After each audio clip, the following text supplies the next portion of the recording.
Hey, it's Rachel Cooke, your modern mentor. I'm the founder of Lead Above Noise, and we help companies craft amazing employee experiences and leadership development programs.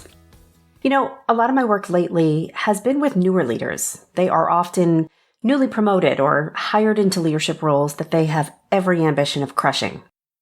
And many of them are coming through my Simple leadership program.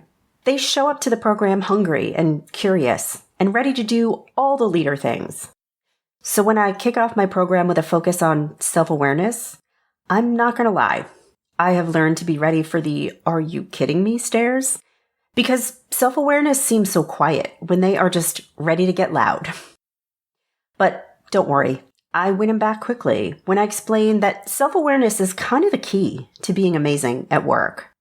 Because, as you know, if you've ever tried to read a map at the mall, you cannot get to where you want to go without first finding that "you are here" marker. I know, deep stuff. Today, let's talk about what self-awareness actually is, how you can acquire it, and how you can harness it for tremendous results, whether you're a leader or not. So first, what is self-awareness? You know, official definitions of self-awareness are all over that map. So I'm going to skip the technical and just cut straight to some plain English. Because it's really just the clarity with which you recognize your defaults, your go-to ways of thinking, doing, and expressing yourself, and also how your defaults show themselves in moments of high stress or pressure. And finally, it's about understanding how these defaults are experienced by those around you, your colleagues, your leaders, your direct reports, your clients, your partners, your customers. You get the drift. Ultimately, understanding your defaults under pressure, and the impacts of your default settings on those around you combine to be the measure of your self-awareness. You can't change what you can't see, and self-awareness makes the invisible visible to you. And the great news, and the reason why my program starts here, is that this is not just trivia. It's not just about knowing, but rather learning how to flex your defaults, your natural style, to meet the needs of different situations. Because nothing about you is wholly fixed or permanent. So, how do you gain self-awareness? In the Simple program, we use a social styles self-assessment to capture how you tend to think and act. It's not a hard science, but you don't need a hard science here. You just need a way of understanding your norms and how they show up. Our assessment helps you define your working style by asking you to reflect on your bias for action, your need for analysis, your capacity for empathy, and your drive to be collaborative. But even without an assessment, you can do your own personal reflection. Ask your leader or colleagues or direct reports for some feedback. Here's just a sampling of some questions you might first ask yourself and then ask those around you, and see how well your answers match theirs. Okay, some of those questions. Am I more inclined to solicit lots of ideas and opinions, or just choose a course of action? How well do I balance talking with asking and listening? How clearly do I articulate my vision and expectations for a project before I ask others around me to go execute?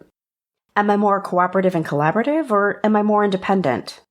Do I place more value on making people feel included or just getting the work done? You have my permission to edit or add to or alter any of these questions. But the point is to ask questions of yourself and others designed to give you insight into how you tend to work and how the ways in which you work are generally received by those around you. So now, what do you do with this info?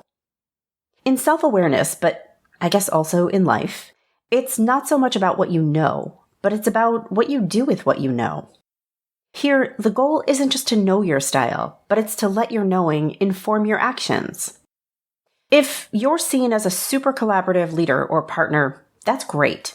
No doubt you are delivering products or outputs that capture the voices of many stakeholders, which means your outcome is probably richer.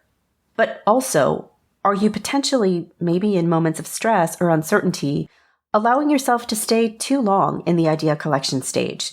And is there an opportunity for you to infuse more discipline into maybe collecting a certain number of opinions before you switch into action mode? Or maybe you find that you are excellent at painting a clear and detailed vision for your team. You are so clear and detailed, though, that your team feels like there's no real room for them to contribute to or influence the shape of the outcome. Maybe your goal then is to lighten up a bit on the details. Use that collaborative spirit to invite others into the visioning process with you. The more others contribute to defining an outcome, the more ownership they'll feel of it, and the more engaged they'll be in bringing it to life. Ultimately, there is no singular good or bad way to lead. It's about knowing how we tend to lead and finding spaces to make small tweaks and changes where they'd serve your team. Not sure where to begin or what changes to make? Ask those who are working most closely with you. And no, it doesn't need to be awkward. Here are a few approaches you might take. Hey, I know I tend to be really analytical. I love data and I love to plan.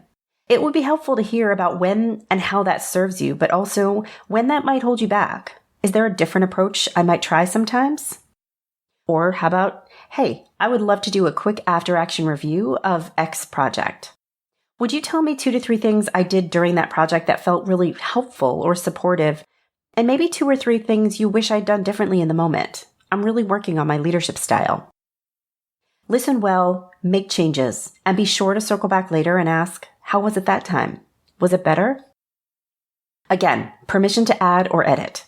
The goal is to ask a question that unlocks insight that you can put to use. Yours is the opportunity to turn that insight into action. Remember, self-awareness is knowing yourself, but knowing is just trivia.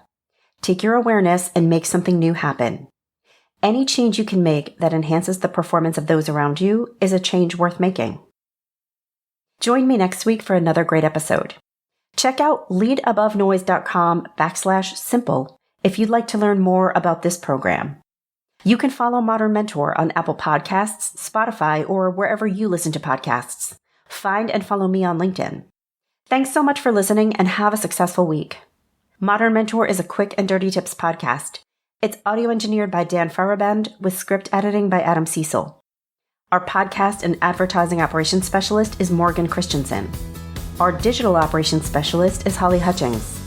Our marketing and publicity assistant is Davina Tomlin, and our intern is Cameron Lacey.